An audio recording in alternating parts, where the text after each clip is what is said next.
Kaning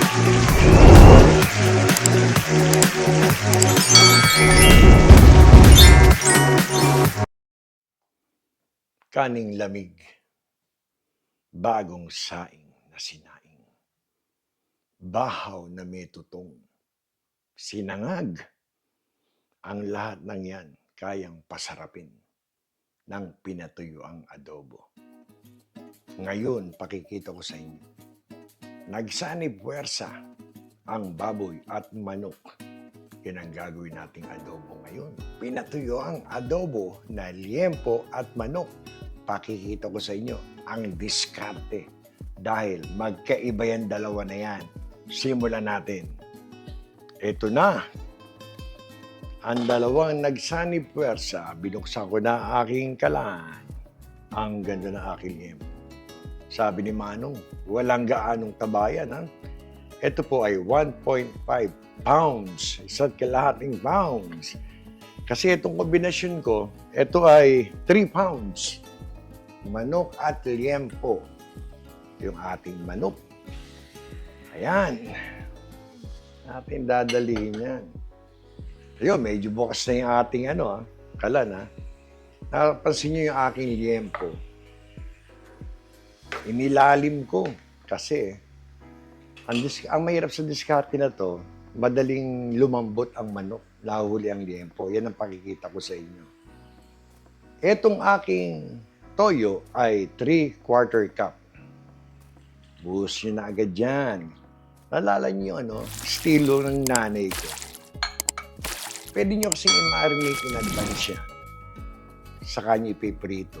Pero yung diskarte kasi ng nanay ko, habang pinapakuluan, habang pinapalambot, tumatalab na yung mga marinate niya. Yan ang pakikita ko. Ang suka ko ay 1/2 cup. Lahat yan. Ganito kadali ito, pero napakasarap. Itong aking ground black pepper saka whole pepper, pinagsama ko na. Ito ay 1/2 tablespoon na ground black pepper saka yung aking whole pepper, 1/2 tablespoon din. O, lagay natin yan dyan. Sama-sama yan. Para may ekstrang linamnam. Gusto maglalagay ng konting garlic powder. Ito ay 1/2 tablespoon. Napansin nyo, puro mga 1/2 tablespoon, di ba? Nawawala yung yung 1 teaspoon. Kaya puro ganyan muna. Malapit yan. Ito ngayon, kukontrahin natin ng ng powder. Ito ay chicken powder. Okay rin sa kay pork. Ito ay 1 tablespoon. Lagyan natin dyan. Siyempre, hindi pwedeng walang bawang. 2 ulo ng bawang. Ito ay mahigit 1/2 cup. Lahat ng bawang na to. Nakita nyo ba? Buo na medyo pinitpit ko. Kasi may balak ako dyan. Pag hinangon natin mamaya yan, i-deep fry ko yan. Pang-toppings natin. Pakikita ko sa inyo. Yan ang laging request ng anak kong babae. Yan merong whole garlic na medyo pinitpit, saka di-deep fry. Pakikita ko yan. So, ayan na. Siyempre, i-enhance natin ng the appearance. Ito naman mga 1 tablespoon para yung bango at linamnam. Ayan, 1 tablespoon. 1 tablespoon. Siyempre, baka magtampo yung pinsan niya. Si oyster sauce, dito ko na nilagay. Napakahirap pag galing sa bote. Tapos tatakalin ko. Ang hirap simutin. 1 tablespoon. Naku, malinamnam yan. Yan, 1 tablespoon yan. Hindi naman pwedeng walang laurel. Ano ba naman yung adobo? Wala kang naaamoy na laurel? Alam nyo, ganyan lang estilo ng nanay ko. Yung adobo ng nanay ko, 7 kaming pinalaki niyan. Kami lumaki ng malulusog. Kita nyo naman, ako na example. 2 laurel na malaki. Pwede na yan. Kita nyo, ganun kasimple lang, ha? Itong aking tumbler ay 3 cups. Tignan natin kung kaya natin palubugin ng 3 cups. Ayaw naman natin masobrahan. So, lahat ng ating dry ingredients, nandiyan na, binubuhusan ko. O. Ayoko munang haluin kasi may suka. Ang gagawin yung estilo dyan, pag nakita yung medyo kumulo na, tatakpan natin, in about 10 minutes, pwede nyo nang haluin para mag-blend lahat ng nilagay natin. Then, pakikita ko sa inyo after 10 minutes kung anong isusunod natin gagawin. Almost 10 minutes, nakita ko kasi medyo kumukulo na. Gusto ko lang haluin bago palambutin. Ayan. Ayan. Medyo safe na haluin kasi nga yung suka. Baka hindi mamatay yung suka pag yung Ayan, maganda na yung kulo kahit paano. Haluin ko para mag-blend. Naalala niyo yung kauna-unahang video na ginawa ko, yung pinatuyo ang adobong liempo. Susme, para ka nanood ng teleserye sa haba. Ako'y bagito pa lang nung kauna-unahan. Ngayon medyo na-improve na po. Salamat to sa pagtsatsaga ninyo. So anyway, eto medyo haluin nyo. Kasi, ngayon kumukulo na, oorasan nyo lang, etong manok, madaling malabog yan, madaling lumambot. Hindi natin pwedeng isabay sa pagpapakulo ang ating manok sa liempo, magkakadurog-durog ang ating manok. Ngayon, pag kumukulo na talaga siya, bigyan nyo lang ng 15 minutos yung manok. Hahanguin natin yung manok, iiwanan natin yung liempo para patuloy na lumambot, siguro 15 or another 20 minutes. Nag-blend na siya, medyo nahalo ko, takpan natin. In about 5 minutes, again, kukulo na yan. 15 minutes. Ayan na.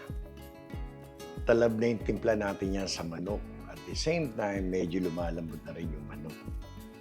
Pero yung ating liempo, matigas pa yan. Kaya ang gagawin natin, kukunin natin yung mga manok. Set aside muna natin. Dahil ito, maganda na, oh. Ganda ng kulay, medyo lumalambot na, oh. Sakto yung 15 minutes. Ayan.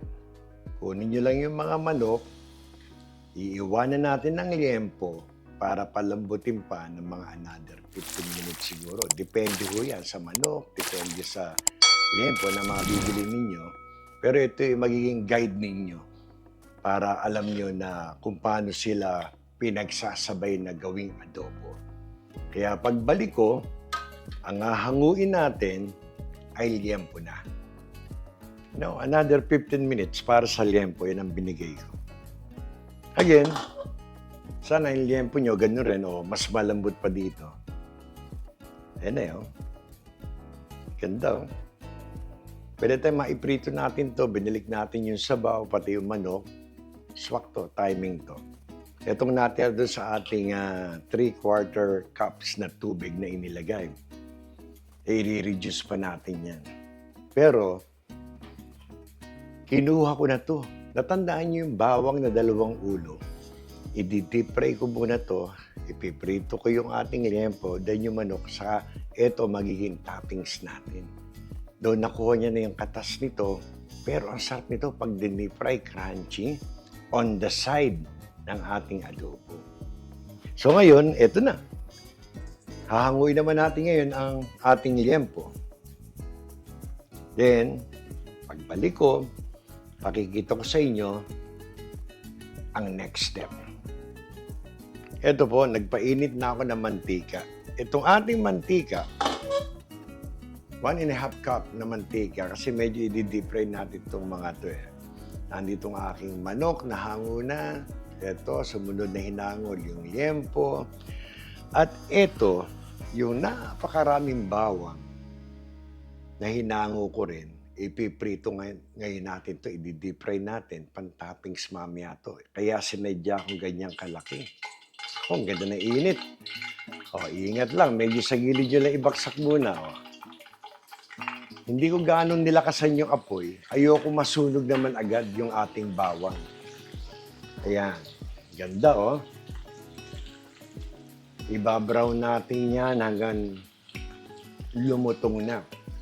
Saka natin nahanguin, then magpiprito na tayo. Uunahin natin yung manok, then susunod yung ating liempo. Pakikita ko lahat sa inyo, pero bago yan. Siguro naman, nakikita niyo itong aking tambyolo. Ayan, oh. Baka malimutan niyo sumali. Live tayo, Sunday dito sa amin, sa California.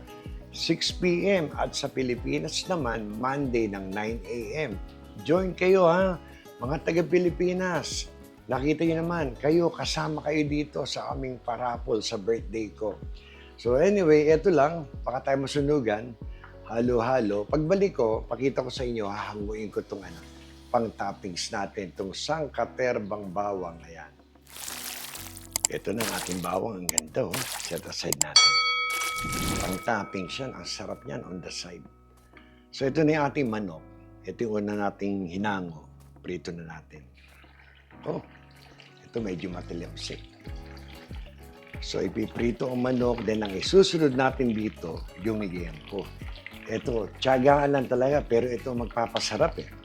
Pag ito yung medyo na may konting sunog, yun ang magpapasarap dyan eh.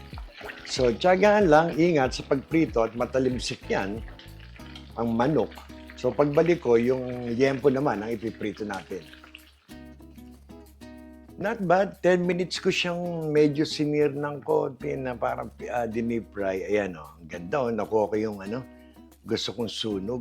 So, eto, set aside na naman natin to dahil yung liempo naman. Huwag po kayo matatakot doon sa mantika na ginagamit natin.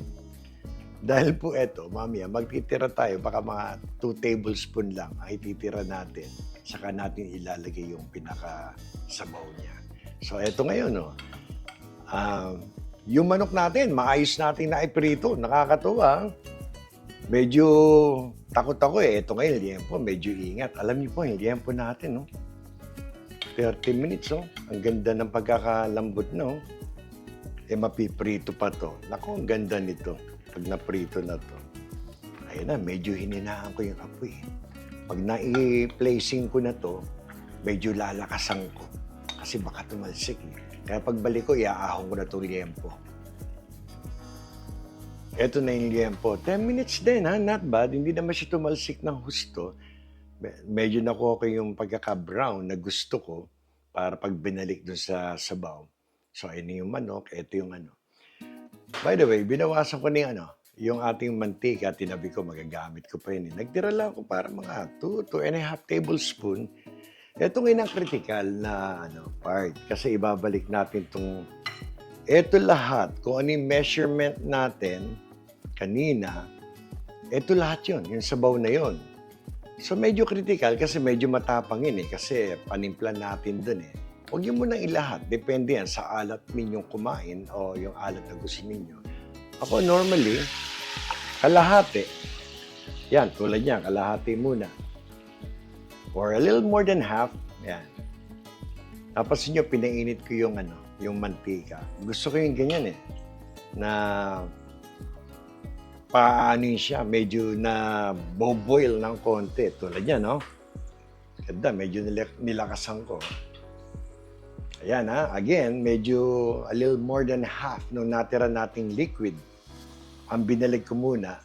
Saka natin titikman kasi kung okay na yung baka mamaya mapaalat kayo o gusto nyo medyo mas matamis.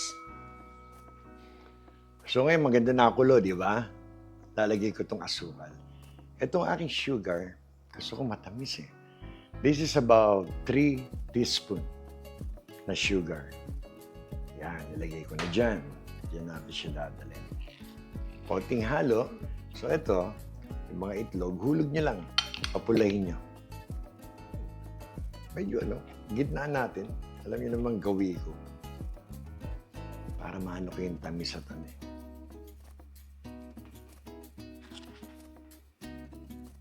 Ang sarap, eksakto yata. Isusunod ko ng aking liempo. Nako. Ito. Sunod na natin. Ang ganda ng pagkaka-brown. No? Ang lambot nito. By the time lumapot to, swak na swak yan. Lagi na. So, takpan muna natin. Bigyan lang natin ng head start ng konti itong ating liempo. 2 to 5 minutes then lagyan na natin yung ating, chicken. 5 minutes. Ganda na, oh. Oh, sarap nung mga itlog na yan, oh. Manok naman. Sisip-sip na naman 'to ng ating timplada na may konting asukal. Naku, ayan, oh. Ganda, oh. Paliliguan natin. Pagkapaligo nito,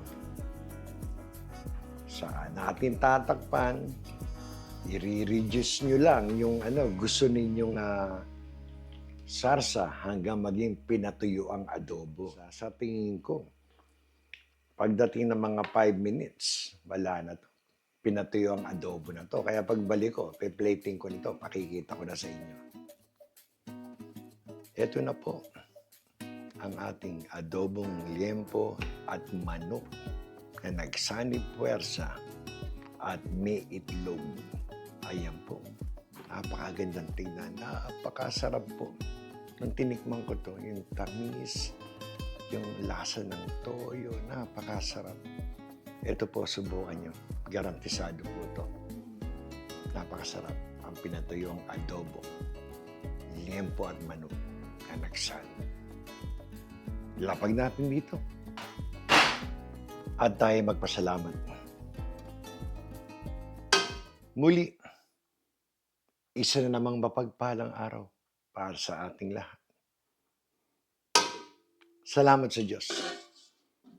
Tayo may masarap na pinatuyong adobong manok at liempo.